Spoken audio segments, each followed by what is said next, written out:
Hello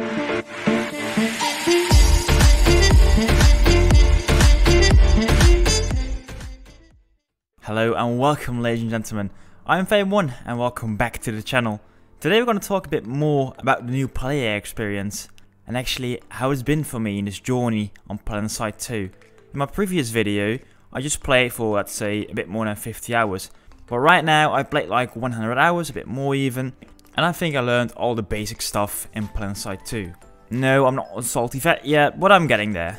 Before we jump into the topic, I want to thank everybody who replied or watched my video about my first impression of Planetside 2, because I got a countless amount of outfit invites, I got a countless invite of helpful tips and tricks, and just so much love welcoming me into the Planetside world. I made good use of these tips, and my KDR went up from like 0.7 to around 1 most of the time. Then again, I also got reactions like, devs don't really matter, fun is all what counts.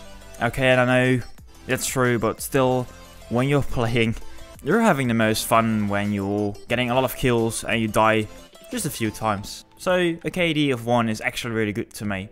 I wanted to use the footage of me just playing like after the first hour after the tutorial, but unfortunately I lost the footage when I cleaned my hard drive. What you see right now is some raw footage of me playing Planetside 2 on the same day I'm recording this. However, I improved myself a lot, but I also want to point out some things, like I said already, about the new player experience, the NPE. A fellow content creator from Australia, Kamikaze78, who makes amazing Planetside 2 content and also is going to do some more stuff with Planetside Arena, but also does a bit of variety, for example Red Dead Redemption and other games. He made a video on YouTube talking about the new player experience, and then this week he posted another one, like a follow-up video, which had some possible fixes to the problems in his opinion. I don't want to become a reaction channel, but some things do need to be cleared up, especially by a new player. Many veterans of the game propose new stuff, new things, but you need to be a new player if you want to be really talking about Planetside 2 and a new player experience. I mean, I'm experiencing it right now, but okay, I will put a link down to Kamikaze78's video, but just to say it in short, what he proposed was, when a new player starts under battle rank 15, put a player into a squad by default. His logic in this fix was that if you put a player into a squad, automatically maybe a player would meet some new people, play more as a team, and also maybe have more fun, maybe stick to the game a bit better. What is my opinion of open platoon squads? To be honest, I'm not really fond of those. To be fair, I do like the lone wolf style a bit more, so I'm roaming around on the world myself a bit more, like you did in many MMOs. But what I see a lot in those random squads, or even the proximity chat, is a lot of salt. Just a lot of screeching, screaming, not really tactical play.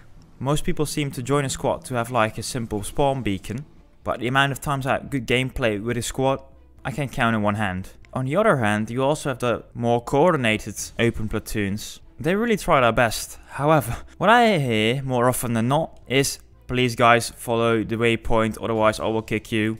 Like 90% of the time, they are just trying to make random people follow the leader, which is rather hard, I guess. I do really respect the guys trying to lead an open platoon, and sometimes it does really work, don't understand me wrong. But I just want to make clear that making people join a platoon or join a squad standard under battle rank 15 isn't the solution. Kamikaze had another idea for the squad join system. For example, when you join as a new player, you automatically join in the fight of that certain squad. Again, those squads are not always close together, or you're playing together. So you might get into a fight with one squad mate, but the other squad mate is roaming around trying to construct a base somewhere else. But in general, the idea to get a player to the fight directly after they join the game, that's pretty good. However, they already have a system in place for that. The join combat button, or the former instant action button. You need to learn the player how to get into the action. Not only from the beginning. When you use the current directives to use the join a combat button, you will learn a player directly how you'll find the best fights easily. And that's by pressing the join combat button. And I do know it isn't the best way because you will get into random combat. The better you want to just look at the map and use deploy at a certain point. But okay, the join combat button works fine for a new player. Furthermore, I think it's actually pretty unfair to the more experienced players who just want to have a little bit of fun, to be asked to mentor these new guys. And I know a lot of you people who are watching this are willing to help new players. But you can't expect that from all the players playing Planetside 2. There are also days for me when I come home from like work or school and I just want to sit down, play some games. I don't want to answer like 1 trillion questions from a new player. Let me just snipe a bit, let me just have some fun, let me just wreck some people. And again, don't understand me wrong, I'm really here to help you guys. If you're pretty new like me, or if you have got questions about Planetside Arena, I'm always here to help. Don't get me wrong. But this isn't the solution. What would be the solution? That's pretty hard. I think in this open world MMO, FPS shooter, you need to give people the choice. Do you want to roam around, just do your own thing? That's perfectly fine. I like to do that, a lot of people like to do that. But what you could do, if you want to promote squad play, if you want to promote tactical play, don't promote the open squads, don't promote the platoons. What you should promote is the outfits. Make sure your outfit system, your outfit search system is better, has more filters, for example. Put the new players, mental squads, make such systems more viable, more open, more visible. That's way more helpful for all the new players. Furthermore, what should you do for the lone wolf players who don't get to join a squad, we don't get the mentorship they actually need to get to know the game? Those people just need a better tutorial.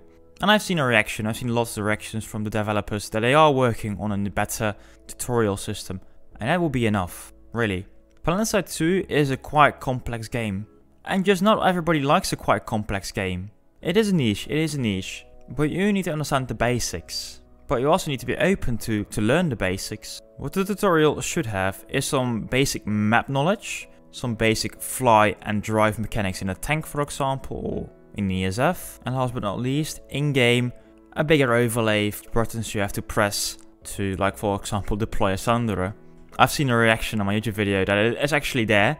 There is like an overlay that says press B to deploy. However, it only appears for like 1 minute after you drive off, then it disappears. I almost never ever deploy a Sunderer within the first minute of driving. It always takes like 2, 3, 4, 5 minutes to get to the destination, especially if you're new and you don't get the driving mechanics. But you got some time to get there, so you need to keep the overlay constant and just keep it on the battle screen for the first 15 battle ranks. After that, remove it from the screen. You know the basics, and then it will clutter up your screen. So to conclude, don't change the gameplay like it is right now. When you spawn into Indar or into Emmerich or whatever, the gameplay should be pretty similar to what it is. Because it's gonna be like that when you start playing for real. Don't make it more beautiful than it is. This game is Planetside and sometimes it's kinda hard. And we need to accept that. However, what we do need is a better tutorial system, which explains the systems more truly. The game developers shouldn't be scared that if this tutorial is too long, players will get bored. No, really, people know that a tutorial isn't the most fun part of a game. People sometimes do want to skip a tutorial as quickly as possible. And you should enable that. Like, if you want to skip the tutorial, make that possible. To a new player like me, I wouldn't care if the first tutorial lasts like an hour. Because I know afterwards I will get into the real game. So I would play a long hour tutorial. No problem. And I think if that's true for me, that's probably also true for other people. Of course, don't make the tutorial boring. Make it a bit fun. Let them shoot a lot. Because the gunplay is freaking addicting. Really. It still is. Even after 100 hours for me. Well, I think I talked enough about what I think should change. Probably you guys want to know what I think about the game. Do I still like it? Am I planning on playing a lot more? And to start with the last thing, I don't know. I play Planetside Arena, and I will talk a lot more about Planetside Arena in the coming future, of course. But at Planetside Arena, even the closed beta we played, the short one, was amazing. Really, I was amazed. But I'm not going into details about the game. That's something for another video. But Planetside 2 will be a game I will keep playing. Especially right now, with the coming nerfs for the maxes, and also with the NS operatives coming soonish. I will keep checking out Planetside 2, and I will keep playing until we can finally really play Planetside Arena. But when I want my tactical approach, when I want my venue approach, when I want to play in this big open world with planes, with tanks, with everything, I will come back to Planetside 2. No worries, no worries. I still find it so beautiful that you can choose where you want to go in the battlefield, nobody stops you. If you don't like a fight at point A, you can easily transition to point B. You've got the Sunderer system, so you have almost endless amounts of options where to spawn. Fights are never the same. Yeah, that's kind of it. There are actually two pain points. And it was actually pointed out to me by Level Cap Gaming. Level Cap Gaming was quite active back in the days in Planetside 2. I think he even grew like a following thanks to Planetside 2. He needs to be kind of thankful, I guess. But well, he made like a video about Planetside Arena. And he talked about that he didn't like the base layout or the building layouts in Planetside 2. And that's why he not stopped playing, but why he started to dislike the game a bit more. What I really don't like, is right now, when I, for example, have a fight at a biolab. And I don't mind to have like a biolab fight, it's all fine. But what happens when you start nearing an entrance and you get like a choke point near the entrance? I don't know, it feels like such a strange fight. You're not coming in, everybody's waiting, everybody's camping. It's like a revive fest, I don't know. It's not fun. It's not fun. And the same is true for the spawn camping. Everybody just is waiting for the timer to tick off and to run into the enemy spawn room, which of course will turn to all faction colors when the timer gets to 0. But okay. What I try to do is just evade those fights. But often I still get to them. I don't know how. It happens way too often. But that's a bit of the part of the battle flow, I guess. And I think it's actually impossible to fix. I have literally no clue how the developers could make people stop spawn camping in these spawn rooms. Or how they could stop people from having those entrance fights at the biolabs. Maybe it's a bit of the map layout, maybe it's a bit of the building layout. But it keeps coming back. It keeps coming back. And I guess that is a quite frustrating part. But I know I should just go away from these fights. Just go away and search another fight. And luckily that's possible quite often. But that's one of the things which is still bothering me. The same is also true for the maxes and also for the airplanes. But I learned after like 75 hours that when you choose your fights well, you most of the time just evade those airplanes or those maxes. And maxes will get nerfed like they showed in the PTS update. So actually my hopes are actually pretty positive for the game. Don't forget, there will be a large influx of new players thanks to Planetside Arena. The question is, will these players stick? Probably 75% or maybe even more won't stick. They try the game for 2, 3, maybe 4 hours and they will leave again. That's the hard truth. But let's say, if Planetside Arena gets big, if it gets the population it needs, that 25% might be enough to give like a second life to this game. Because it does sometimes need the extra open continents. It sometimes does extra need the extra players like on the non-prime time moments on the servers. Hell, I'm actually pretty positive about the future of Planetside 2, even for a 6-year-old game. And I know, one day they should start working on Planetside 3. Probably it will take still 4 more years before they will, for example, release Planetside 3.